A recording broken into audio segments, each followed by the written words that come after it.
கோப்பியம் உண்மையும் பின்னணியும். தஞ்சை மாவட்டம் கும்பகோணம் அடுத்த திருவிடைமருதூர் நெய்க்குணம் கிராமத்தில் பெரும் அதிர்ச்சியை ஏற்படுத்தின ஜெயங்கொண்டம் எம்எல்ஏவின் சகோதரி மகனான விவசாயி கலைவாணன் என்பவருடைய கொலை சம்பவத்தில் அவருடைய உறவினரே பண விவகாரத்தில் கொலை பண்ணிட்டு நாடகமான கொடுமையை இப்ப பார்க்கலாம். தஞ்சை மாவட்டமான கும்பகோணத்தில் கடந்த 4 நாட்களுக்கு முன்பு ஜெயங்கொண்டம் எம்எல்ஏ உறவினரின் கொலை சம்பவம் பெரும் பதற்றத்தை ஏற்படுத்தியுள்ளது. கும்பகோணம் அருகே இருக்கும் திருவிடைமருதூர் நெய்க்குணம் கிராமத்தில் ஜெயங்கொண்டம் எம்எல்ஏ கண்ணன் அவர்களின் சகோதரியின் மகனான கலைவாணன் என்பவர் அப்பகுதியில் விவசாயம் செய்து வரும் நிலையில் கடந்த 13ஆம் தேதி இரவு தன்னுடைய வயலுக்கு தண்ணீர் பாய்ச்ச சென்றிருக்கிறார். எப்பொழுதும் வழக்கமாக சென்ற சிறிது நேரத்தில் வீடு திரும்பிவிடும் கலைவாணன் அன்று மட்டும் நீண்ட நேரமாகியும் மீண்டும் வராமல் இருந்திருக்கிறார். இதனால் சந்தேகமடைந்த உறவினர்கள் தண்ணீர் பாய்ச்ச சென்ற கலைவாணனை தேடி வயலுக்கு சென்றிருக்கின்றனர். அப்போது அங்கு அவர்கள் கண்ட காட்சி அவர்களை அப்படியே அதிர்ச்சியில் உறைய வைத்தது. அந்த இரவு நேரத்தில் தண்ணீர் பாய்ச்ச வந்தவர் தலை, முகம் என உடலில் பல இடங்களில் பலத்த வெட்டுக்காயங்களுடன் இரத்த வெள்ளத்தில் சடலமாக கிடந்தார். இதனால் அதிர்ச்சியில் உறைந்து போன அவரது உறவினர்கள் உடனடியாக பந்தநல்லூர் காவல் நிலைய போலீசாருக்கு தகவல் அளித்தனர். இதைத் தொடர்ந்து தகவலின் பெயரில் சம்பவ இடத்திற்கு விரைந்து வந்த போலீசார் அவரது உடலை மீட்டு வழக்கு பதிவு செய்து பிரேத பரிசோதனைக்காக கும்பகோணம் அரசு மாவட்ட தலைமை மருத்துவமனைக்கு அனுப்பி வைத்தனர். இதைத் தொடர்ந்து இந்த படுகொலையில் தொடர்புடைய குற்றவாளிகளை கண்டுபிடிக்க போலீசார் தீவிரமாக விசாரணை மேற்கொண்டனர். அப்போது சம்பவ இடத்திற்கு தடய அறிவியல் ஆய்வுத்துறையினர் வரவழைக்கப்பட்டு அவர்கள் தடயங்களை சேகரித்து கைரேகைகளையும் பதிவு செய்தனர். அதோடு கூட தஞ்சையில் இருந்து துப்பு துலங்க ஏதுவாக மோப்பனாயும் வரவழைக்கப்பட்டது. இதனால் பந்தநல்லூர் பகுதியில் போலீசார் குவிக்கப்பட்டிருந்ததால் அந்த பகுதியில் பெரும் பரபரப்பும் ஏற்பட்டது.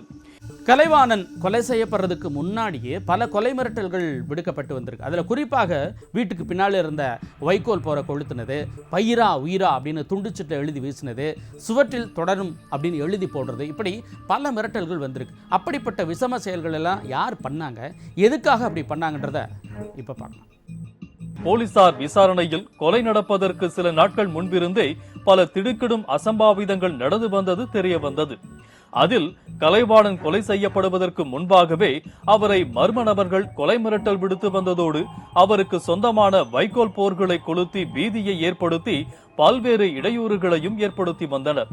எனவே இது குறித்து கலைவாணன் காவல் நிலையத்தில் தான் மர்ம நபர்களால் மிரட்டப்படுவதாகவும் தனக்கு கொலை மிரட்டல் விடுக்கப்படுவதோடு தனக்கு சொந்தமான சொத்துக்களுக்கு சேதம் விளைவித்து மன உளைச்சலை ஏற்படுத்தி பல்வேறு நெருக்கடிக்கு ஆளாக்கி வருவதாகவும் அவர்கள் மீது தக்க நடவடிக்கை எடுக்க கோரி காவல்துறையில் புகார் அளித்திருந்தார். ஆனால் அவர்கள் இதனை உணரும் போது நேரம் கடந்திருந்ததால் கலைவாணன் கொலை செய்யப்பட்டிருந்தார். போலீசார் நினைத்திருந்தால் கொலையை தடுத்திருக்க வாய்ப்பிருந்த நிலையில் அலட்சியத்தின் விளைவாக ஒரு உயிர் போனதுதான் வேதனை. இது பார்த்தீங்கன்னா ஏற்கனவே அவங்க பகாலிக்குள்ளே பல்வேறு பிரச்சனை ஏற்கனவே வைக்கப்போர் கொளுத்தியிருக்கிறாங்க. தொடர்ந்து அவர்களுக்கு துண்டு சீட்டு மூலமா கொலை மிரட்டல் விடுறது, அவர் வீட்டில் எழுதி போடுறது, இது மாதிரி நடந்துகிட்டு இருந்திருக்கு. இது குறித்து காவல் நிலையத்தில் புகார் அளித்ததாகவும் பந்தநல்லூர் காவல் ஆய்வாளர் சரியான முறையில் விசாரணை நடத்தல என்பது பெரிய குற்றச்சாட்டு அங்கே இருக்குது. இங்கே பார்த்தீங்கன்னா அந்த சம்பவத்தில் தொடர்புடைய அருண் என்பவர் இந்த கொலைக்கு நியாயம் கேட்டு அங்கே போராடி இருக்கார். அங்கே அவர் பார்த்தீங்கன்னா கலைவாணன்ட்ட 25 லட்ச ரூபா பணம் பெற்றிருக்கிறாரு. அதை மறைப்பதற்காக இந்த கொலையாளோட கூட்டு சேர்ந்து கலைவாணனை கொலை செய்திருக்கிறாங்க. இதில் பார்த்தீங்கன்னா காவல்துறை என்ன செய்யணும்னு கேட்டிங்கன்னா, இது ஒரு சிவில் கேஸு, இதை காவல்துறை தலையிட முடியாது என்று பல்வேறு வழக்குகளில் காவல்துறை திசை திருப்பினாலும் இது போல் பெரிய ஒரு சென்சிட்டிவான ஒரு பிரச்சனை ஆகுது, தொடர்ந்து பிரச்சனை நடந்துகிட்டே இருக்குங்கிற வழக்குகளை என்ன செய்யணும்னு கேட்டிங்கன்னா, இருதரப்பையும் அழைத்து பேசி ஒரு சுமூக தீர்வு ஏற்படணும், கவுன்சிலிங் கொடுக்கணும். மனநல மருத்துவரை வச்சு, சைக்காலஜி டாக்டர்லாம் வச்சு அவங்களுக்கு ஒரு கவுன்சிலிங் கொடுத்து இது போன்ற ஒரு கொலைகள் நடக்காதவனும் பாதுகாப்பு நடவடிக்கை எடுக்கும். இங்கே பார்த்தீங்கன்னா இது 1 அடி 2 அடி இந்த வேலி பிரச்சனையாக தான் இருக்கும். இது பார்த்தீங்கன்னா கிராமப்புறங்களில் பார்த்தீங்கன்னா பல்வேறு இடங்களில் இது கொலையில் போய் முடியுது. இந்த சாதாரண ஒரு வழக்கு கொலை வழக்காக மாறுது, உயிர் பலி ஆகுது. இதெல்லாம் தடுக்கும் முன்னும் காவல்துறை ஒரு உரிய விசாரணை செய்து ஆலோசித்து இது போன்ற வழக்குகளை கையாள வேண்டும். இனியும் இது போன்ற ஒரு கொலைகள் நடக்காதவனும் பாதுகாப்பது அரசின் காவல்துறையின் கடமையாக நாங்கள் கருதுகின்றோம்.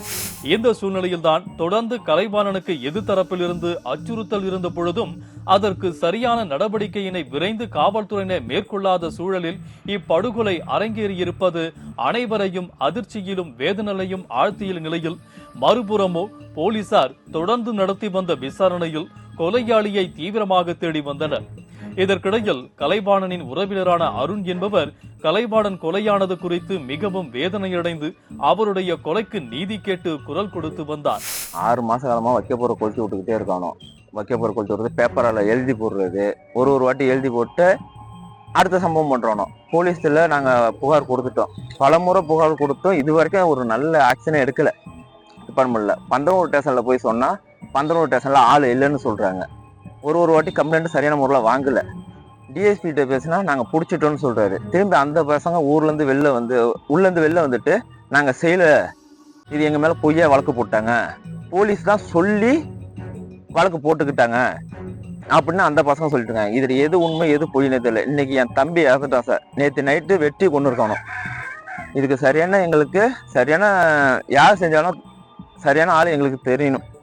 தெரிஞ்சதான் நாங்க பாடியை வாங்குவோம். அது வரைக்கும் நாங்க பாடி வாங்க மாட்டோம். மேலும் போலீசாருக்கும் தேவையான தகவல்களை கொடுத்து வந்த நிலையில்தான் போலீசாரின் புலன் விசாரணையில் யாரும் எதிர்பாராத திருப்பமாக, போலீசாரே கூட எதிர்பாராத விதமாக கலைவாணனின் கொலைக்காக நீதி கேட்டு குரல் கொடுத்து வந்த உறவினர் அருண்தான் கொலையாளி என்ற அதிர்ச்சிகரமான உண்மை வெளியானது. இதையடுத்து அருணை கைது செய்த போலீசார் முறையாக நடத்திய விசாரணையில் கடந்த சில நாட்களுக்கு முன்பு கலைவாணனிடம் அருண் சுமார் 25 லட்சம் ரூபாய் கடன் வாங்கியிருந்த நிலையில் அதனை திருப்பி கேட்டும் கொடுக்காமல் ஏமாற்றி வந்திருக்கிறார். இந்த நிலையில்தான் கலைவாணனை கொன்றுவிட்டால் கடனை திரும்ப கொடுக்க வேண்டியதில்லை என்று முடிவு செய்து திட்டமிட்டு கொலையை அரங்கேற்றியிருப்பது தெரிய வந்தது.